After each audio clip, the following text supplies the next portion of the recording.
ముక్కోటి ఏకాదశి 2023వ సంవత్సరంలో డిసెంబర్ 22వ తేదీన 23వ తేదీన ఈరోజు ఏమి తినాలి, ఏమి తినకూడదు, ఏ విధంగా పూజ చేస్తే రెట్టింపు ఫలితం కలుగుతుంది, ఏకాదశి వ్రతం నియమాలు తెలుసుకుందాం. ఏడాదికి 24 ఏకాదశులు వస్తాయి. సూర్యుడు ఉత్తరాయణానికి మారే ముందు వచ్చే ధనుర్మాస శుద్ధ ఏకాదశిని వైకుంఠ ఏకాదశి లేదా ముక్కోటి ఏకాదశి అంటారు. శ్రీ మహావిష్ణువు గరుడ వాహనంపై నుంచి ముల్లోకాల నుంచి ముక్కోటి దేవతలతో కలిసి భూలోకంలోకి అడుగుపెట్టి భక్తులందరికీ దర్శనమిస్తారు. అందుకే దీన్ని ముక్కోటి ఏకాదశి అంటారని అష్టాదశ పురాణాల్లో పేర్కొనబడింది. ఇదే రోజున స్వర్గానికి ద్వారాలు తెరుచుకుంటాయని చాలామంది నమ్ముతారు. ఈ పవిత్రమైన రోజున ఉపవాసం ఉంటే చాలు వేల సంవత్సరాల పాటు తపస్సు చేసినంత ఫలితం వస్తుందని విశ్వసిస్తారు. ఈ సందర్భంగా వైకుంఠ ఏకాదశి ఉపవాస తేదీ, పూజా విధానం, శుభముహూర్తం, ప్రాముఖ్యతల గురించి ఇప్పుడు తెలుసుకుందాం. డిసెంబర్ 22 శుక్రవారం రోజు దశమి ఉదయం 9:38 వరకు ఉంటుంది. ఆ తర్వాత నుంచి ఏకాదశి ప్రారంభం అవుతుంది. డిసెంబర్ 23 శనివారం రోజు ఏకాదశి ఉదయం 7:56 వరకు ఉంటుంది. వాస్తవానికి సూర్యోదయానికి తిథి పరిగణలోకి తీసుకోవాలి కాబట్టి ముక్కోటి ఏకాదశి డిసెంబర్ 23 శనివారం వచ్చింది. విష్ణు పురాణం ప్రకారం ఇద్దరు రాక్షసులు తనకు వ్యతిరేకంగా ఉన్న మహావిష్ణువు వారి కోసం తన వైకుంఠ ద్వారాలు తెరిచాడని, తమ కథ విని వైకుంఠ ద్వారం గుండా వస్తున్న విష్ణు స్వరూపాన్ని చూసిన వారికి వైకుంఠ ప్రవేశం కల్పించాలని వారు కోరారు. అందుచేతనే ఆ రోజును వైకుంఠ ద్వారాన్ని తలపించే విధంగా వైష్ణవ ఆలయాల్లో ద్వారాలను ఏర్పాటు చేస్తారు. మామూలు రోజుల్లో దేవాలయాలు ఉత్తర ద్వారాలు మూసి ఉంచుతారు. కానీ ఈరోజు భక్తులు ఆ ఉత్తర ద్వారం గుండా వెళ్ళి దర్శనం చేసుకుంటారు. అసలు ఏకాదశి అంటేనే హిందువులకి పరమ పవిత్రమైన రోజు. విష్ణుమూర్తి తిథుల్లోకెల్లా ఏకాదశి గొప్ప తిథిగా పరిగణించబడుతుంది. ఎవరైతే ఆ రోజు నిష్ఠగా ఏకాదశి వ్రతాన్ని చేస్తారో వారు వైకుంఠాన్ని చేరుకుంటారని వరాన్ని ఒసిగారు. అందుకనే ప్రతి ఏకాదశి నాడు మన పెద్దల క్రమం తప్పకుండా ఉపవాసం చేసేవారు.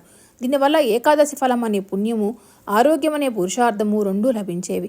అయితే సూర్యుడు ఉత్తరాయణంలోకి ప్రవేశించే ఈ ధనుర్మాసంలోనే ముక్కోటి ఏకాదశి నాడు కనుక ఉపవాసం చేస్తే మిగతా ఏకాదశి రోజులు అన్నింటిలోనూ ఉపవాసం ఉన్నంత ఫలం దక్కుతుందని నమ్మకం. వైకుంఠ ఏకాదశి నాడు తప్పకుండా ఏకాదశి వ్రతాన్ని ఆచరిస్తారు. ఈ వ్రత విధానం ప్రకారము దశమి నాటి రాత్రి నుంచే ఉపవాసానికి ఉపక్రమించాలి. ఏకాదశి నాడు కేవలం తులసి తీర్థాన్ని మాత్రమే సేవిస్తూ ఆహారానికి దూరంగా ఉండాలి. ముఖ్యంగా ఏకాదశి నాడు బియ్యంలో మురాసురుడు నివాసిస్తాడని చెప్తారు. బియ్యంతో చేసిన ఆహారం పూర్తిగా నిషిద్ధమని కరాఖండిగా చెప్పేందుకే ఈ మాట అంటారు. ఏకాదశి నాడు కేవలం ఉపవాసం ఉండటమే కాదు, ధ్యానంతోనూ జప తపాలతోనూ కాలం గడపాలని సూచిస్తారు పెద్దలు. ఇక ఆ రాత్రి కూడా భగవన్నామస్మరణతో జాగరణ చేయాలి. ఇక మరునాడు ద్వాదశి నాడు ఎవరికన్నా అన్నదానం చేసి ఆ తర్వాత ఉపవాసాన్ని విరమించాలి.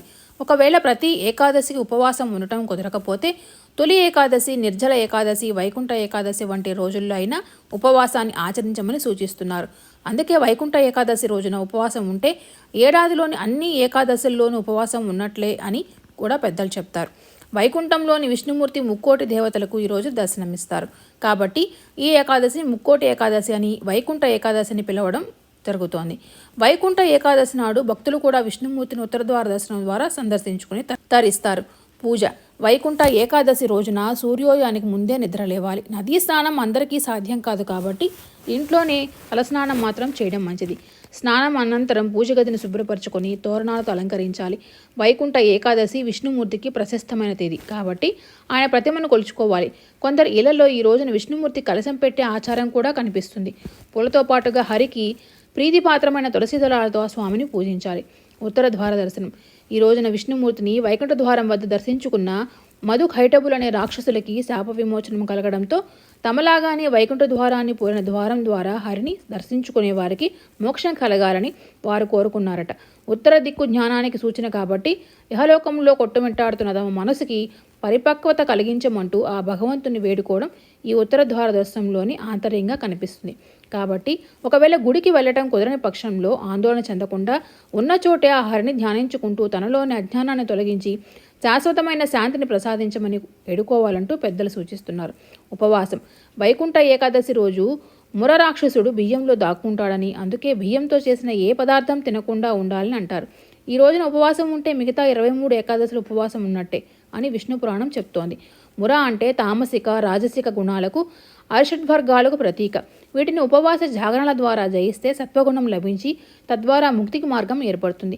వరి అన్నంలో ముర నివాసం ఉంటాడు కనుక మందబుద్ధిని ఇచ్చి జాగరూకతను దెబ్బతీస్తాడని అంతరార్థం.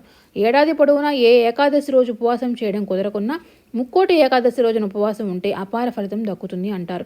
మనలో 5 కర్మేంద్రియాలు, 5 జ్ఞానేంద్రియాలు, మనసు ఇలా మొత్తం కలిపి ఏకాదశ ఇంద్రియాలు ఉంటాయట. ఈ ఏకాదశి ఇంద్రియాలను ఆ హరికి అర్పించే అనుదైన అవకాశమే ఏకాదశి వ్రతం. ఇందుకోసం ముందు రోజు రాత్రి నుంచే ఉపవాసం ఉండి ఏకాదశి రోజున కేవలం తులసి తీర్థాన్నే స్వీకరిస్తూ మర్నాడు ఉదయం ఎవరికన్నా అన్నదానం చేసిన పెదప భుజించాలి. జాగరణ ఏకాదశి రోజు రాత్రి భగవన్నామస్మరణతో జాగరణ చేయాలి. ఇలా జాగరణతో మనసుని, ఉపవాసంతో శరీరాన్ని అదుపు చేసుకుని వాటిని హరిధ్యానంలోకి మరల్చడమే ఏకాదశి వ్రత ఉద్దేశం. అందుకనే లౌకికమైన ఆలోచనలు వేటికి తావివ్వకుండా కేవలం హరినామస్మరణ మీదే మనసును లగ్నం చేయాలని చెప్తారు. ఈ కాలంలో బ్రహ్మచర్యాన్ని కూడా పాటించాలని హెచ్చరిస్తారు. ఇలా నిష్టగా ఏకాదశి వ్రతాన్ని చేసిన వారికి ఇహపర శాంతి లభిస్తుందని చెప్పేందుకు ఎన్నో గాథలు ప్రచారంలో ఉన్నాయి. పూర్వం సుకేతుడనే రాజు వైకుంఠ ఏకాదశి రోజున ఉపవాస వ్రతాన్ని ఆచరించి సంతానాన్ని పొందాడు కాబట్టి ఈ ఏకాదశిని పుత్ర ఏకాదశి అని కూడా అంటారు. ఏకాదశి వ్రత నియమాలు: దశమి నాడు రాత్రి నిరాహారులై ఉండాలి. ఏకాదశి రోజు మొత్తం ఉపవాసం ఉండాలి. అసత్యం ఆడరాదు, స్త్రీ సాంగత్యం పనికిరాదు, చెడ్డ పనులు, దుష్ట ఆలోచనలు చేయకూడదు. ఆ రోజు రాత్రంతా జాగరణ చేయాలి, అన్నదానం చేయాలి. ఈ విధంగా ఏకాదశి వ్రతాన్ని ఆచరించిన వారికి సత్ఫలితాలు కలుగుతాయి. ఈ వీడియో కానీ మీకు నచ్చినట్లయితే మా ఛానల్ సబ్స్క్రైబ్ చేసుకోండి, లైక్ చేయండి, షేర్ చేయండి. మరొక మంచి వీడియోతో మళ్ళీ కలుద్దాం. ధన్యవాదాలు.